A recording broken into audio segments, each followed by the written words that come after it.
এখন একটা ক্রান্তিকাল বলতে পার হচ্ছে। বিভিন্ন রকম কথাবার্তা উঠছে, বিভ্রান্তি সৃষ্টি হচ্ছে, আন্দোলন হচ্ছে। আপনার কেন জানি না মনে হয় যে দেশকে অস্থির করে তোলার জন্য আবার মানে কিছু সংখ্যক লোক পেছন থেকে কাজ করছে। এই নির্বাচনকে ভাঙার চেষ্টা করা হচ্ছে, বানচাল করার চেষ্টা করা হচ্ছে। সেটা যেন করতে না পারে সেদিকে আপনাদেরকে খেয়াল রাখতে হবে। আজকে আরো দুটি দল আমাদের সাথে সম্পৃক্ত হয়েছেন, জনাব কর্নেল অলি আহমদ এবং এনসিপি। এনসিপি একটু আগে আমাদের সাথে তাদের বৈঠকটা সমাপ্ত হয়েছে। তারা এই বৈঠকে আসার সময় এবং সুযোগটা পাননি। তাছাড়াও দলীয় পরিসরে তারা একটা মিটিং করে আজকে রাত্রেই আমাদেরকে তারা জানিয়েছেন যে তাদের এখানে সম্পৃক্ততার ব্যাপারটা তারা আপনাদেরকে পরিষ্কার জানিয়ে দিবেন ইনশাআল্লাহ।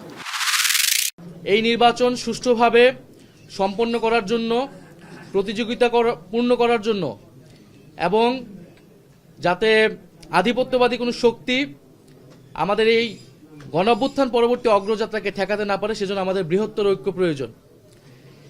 সেই তাগিদ থেকেই আমরা জামাতে ইসলামী এবং তাদের যে সমমনা 8 দল রয়েছে তাদের সাথে আমরা কথা বলেছি এবং তাদের যে নির্বাচনী সমঝোতা, জাতীয় নাগরিক পার্টি এনসিপি সেই নির্বাচনী সমঝোতায় সম্মত হয়েছে।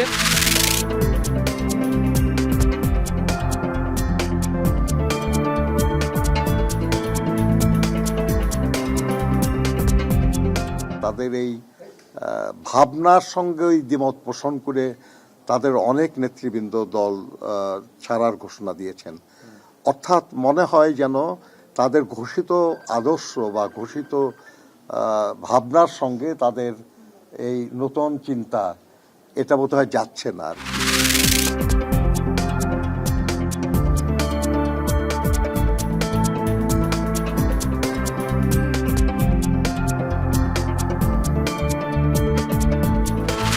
তদন্তকালীন এ যাবৎ এ ঘটনা সংগঠনে পরিকল্পনায় অংশগ্রহণ, ঘটনায় ব্যবহৃত অস্ত্রগুলি লুকানোর সাথে জড়িত, ঘটনার মূল 2 হোতাকে পলায়নে সহায়তাকারী সহ মোট 11 জনকে আমরা গ্রেপ্তার করতে সক্ষম হয়েছি। মামলাটির তদন্ত শেষ পর্যায়ে রয়েছে। আগামী 7 থেকে 10 দিনের মধ্যে আমরা চার্জশিট প্রদান করতে সক্ষম হব ইনশাআল্লাহ। ইতিমধ্যে মামলাটি দ্রুত বিচার ট্রাইব্যুনাল স্থানান্তর করার সিদ্ধান্ত নেওয়া হয়েছে। 7 জানুয়ারি 2026 এই মামলায় চার্জশিট দেওয়া সম্ভব হবে বলে আশা করছি। এই অন্তর্বর্তী সরকারের মেয়াদেই হাদি ভাইয়ের হত্যার বিচার সম্পূর্ণ করা হবে ইনশাআল্লাহ।